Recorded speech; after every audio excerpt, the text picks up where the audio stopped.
La dignidad de la persona en el contexto de la eutanasia. Pero antes de hablar de la eutanasia, quiero primero definir qué es la dignidad a partir del derecho, la filosofía y la teología. Para el derecho, la dignidad hace referencia al valor inherente del ser humano por el simple hecho de serlo, en cuanto a ser racional, dotado de libertad. Y que no depende de ningún tipo de condición. En el campo filosófico hablamos de la noción del valor de la personalidad, categoría de la ética que refleja la actitud moral del individuo hacia sí mismo y de la sociedad hacia él. La dignidad resulta un modo de comprensión por el hombre de su deber y responsabilidad ante la sociedad. Y la dignidad desde la teología, que es nuestra mirada con los ojos de Dios como sus hijos. La eutanasia. Según la etimología en griego, eutanasia significa muerte buena y tranquila. Y el contexto, o como se entendía anteriormente, era muy diferente a lo que hoy conocemos como eutanasia. Y se entendía anteriormente como aquellas intervenciones médicas que hacían más llevadera la muerte de las personas. Sin embargo, este concepto cambió con una publicación que hizo el señor Samuel Williams, en el cual se decía que debía inyectarse morfina de tal manera que se provocara la muerte. Y lo cual, pues obviamente, en el tiempo y en el periodo nazi, se buscó una sociedad más sana para ahorrar gastos sanitarios. Bueno, en el campo del derecho existen dos posturas, la que está a favor y la que está en contra de la eutanasia.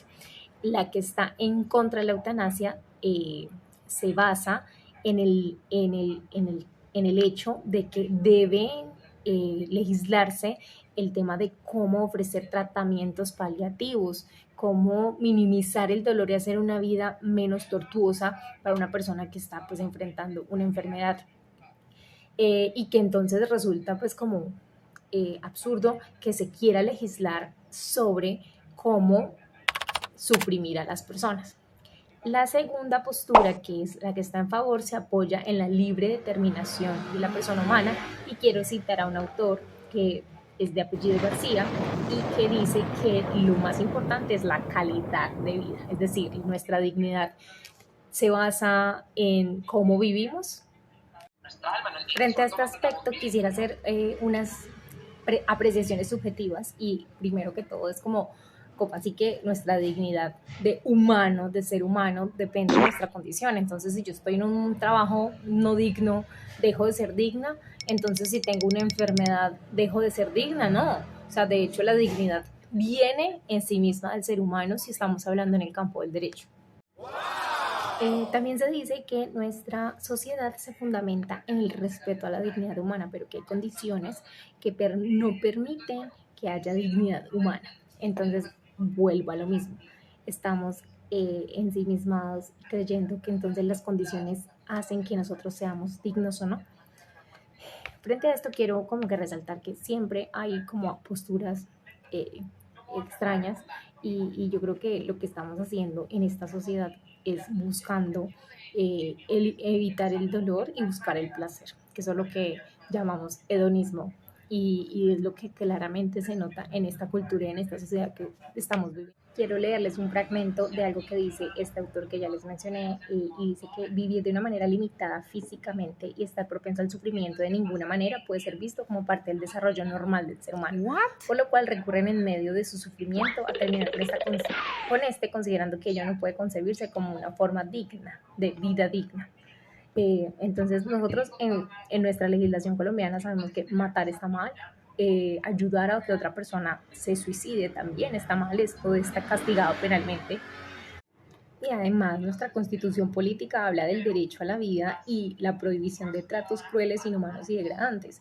Y lo que estamos proponiendo no es claramente que la gente sufra, sino que simplemente se le otorguen otros mecanismos para que su dolor disminuya y pueda estar cerca de las personas que ama, brindándoles protección en vez de un rechazo. Es decir, nuestra Constitución contempla derechos para los niños, para los ancianos, para la mujer en gestación. Es decir, todos merecemos protección como seres humanos.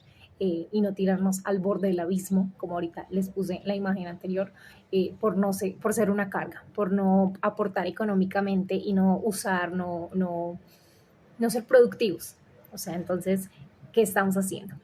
Tenemos una cultura eugenésica, de hecho. Entonces estamos matando al que no nos sirve. Y eso es básicamente lo que hacían los nazis. Encontré una definición que ahora utilizan los sociólogos para hablar de la eutanasia que dice, abro comillas, la acción de quitar la vida a todo ser humano que por causas de nacimiento, deformidad adquirida, accidente, desgraciado o enfermedad incurable pueda causar molestias a sus semejantes. Oigan esto. No se necesita ser creyente para saber y entender la sacralidad de la vida. Y desde el concepto filosófico, esto se entiende como aquello que respeta y prohíbe la eliminación de la vida.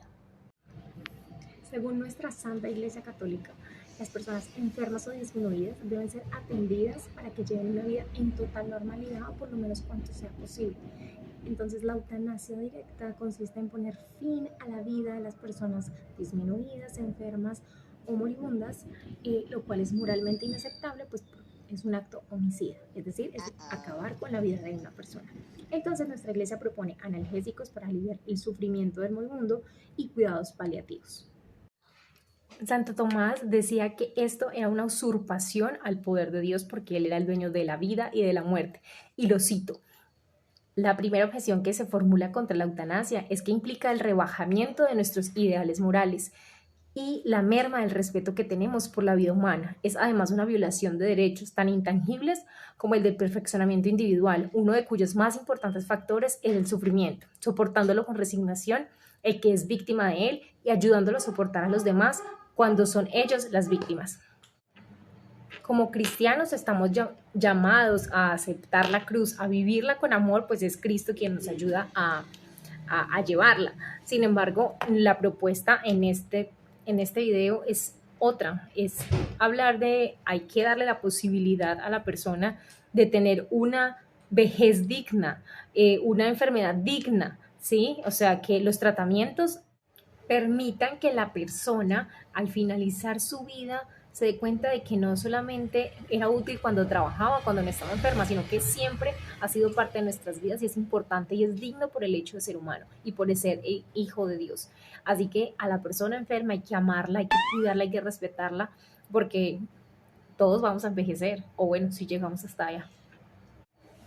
Quisiera entonces ahora compartirles como las ideas que con base en sentimentalismos han permeado en la sociedad para decir que es válido hablar de eutanasia. Esto fue tomado de la Primero columna es de cada Mariona quien decide Gumpert. sobre su propia vida. Si me pongo a pensar, listo, entonces yo podría vender mis órganos, podría volverme prostituta, podría volverme proxeneta, vendería mi cuerpo, ¿sí? Porque es mi cuerpo y yo decido, ¿sí? Y si lo vemos en un contexto, podría ser, pero todas estas acciones, incluyendo la eutanasia, generan una vulneración directa a la dignidad humana. Segundo, las preguntas que debo hacerme yo como persona es qué quiero estudiar, qué quiero hacer en la vida, quiero emprender, quiero trabajar, quiero tener una familia, quiero ser monja, quiero ser consagrada, quiero ser sacerdote. O sea, esas son preguntas trascendentes en la vida de una persona. Pero atentar contra su vida, eso no es una decisión propia del ser humano como esencia que es. Entonces, ¿cuál es el mensaje que le estamos dando a estas generaciones? No vales nada. La segunda mentira o el segundo sentimentalismo que nos dicen es mientras no se dañe a otros, la libertad individual es sagrada. ¿Alguien ha pensado en los jueces? ¿Alguien ha pensado en los médicos? ¿Alguien ha pensado en la familia? Los jueces, ¿por qué? Porque ahorita tienen que decidir con base en una corte constitucional que dice hay que aplicar la eutanasia porque hay que pesar el sufrimiento, muérase, nos estorba más. De hecho, vale más tenerle un tratamiento y pagarle tratamiento para mejorarle su calidad de vida. ¿Alguien ha pensado en el médico, en el que hizo ese juramento hipocrático, en el que dijo nunca haré una cosa de estas y ahora la tienen que obligar a hacerla? ¿Alguien pensó en la familia, en decirle como, oiga, hágase cargo de su familiar, dele amor, acompáñelo en su dolor? Entonces el mensaje aquí es muy claro, eres un desecho. El tercer argumento es, No queremos ver a nadie sufrir. Bueno, la eutanasia no es el remedio sin duda. Primero porque es claro que queremos que el sufrimiento cese, no la persona.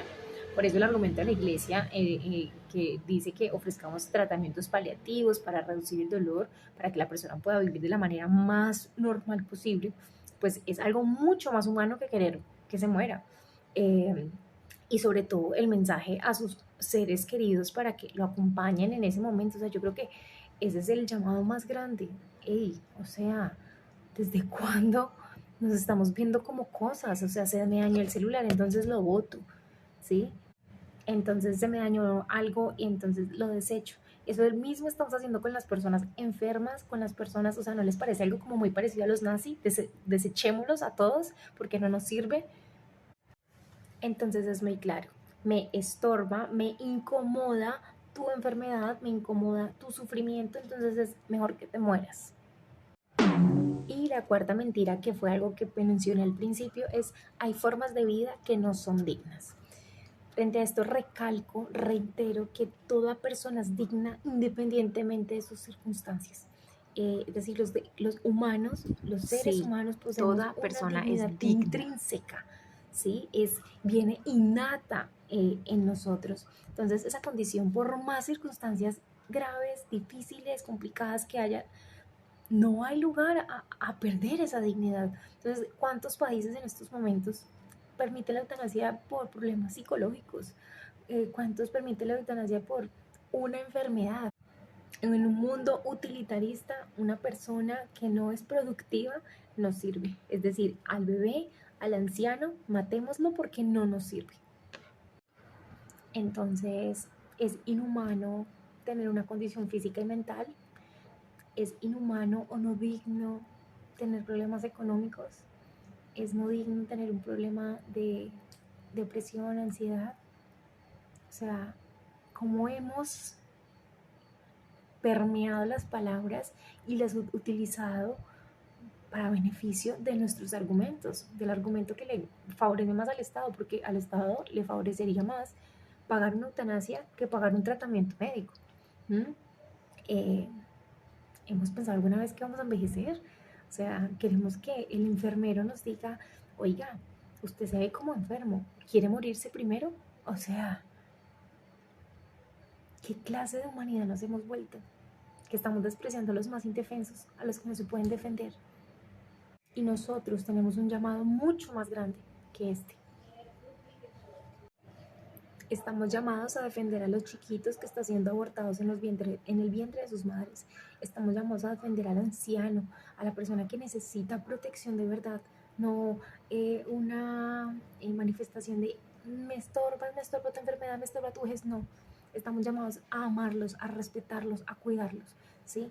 Porque nuestra Constitución lo dice filosóficamente, el humano está en la búsqueda de la verdad y del amor y de la belleza y de la virtud. Entonces todos merecemos ser cuidados, respaldados y obviamente como cristiana todos valemos la sangre de Cristo. Estamos llamados a cuidarnos entre todos y no seamos el que desprecie, seamos el que ame, el que demuestre con la verdad el amor hacia el prójimo y simplemente ni siquiera por el hecho de ser cristianos, sino por el hecho de ser humanos.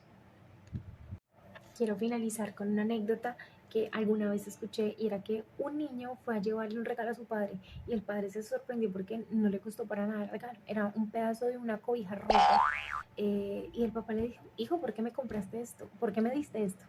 Y el niño le dice, porque yo vi que tú hiciste lo mismo, cogiste las cosas más viejas y más feas y se las diste a mi abuelito. Obviamente, lo que quiero resaltar con esto es que algún día vamos a envejecer, algún día vamos a ser esa persona y yo creo que nadie en el mundo va a querer sentirse humillado, nadie en el mundo va a querer sentirse eh, indigno por el hecho de existir en unas condiciones u otras.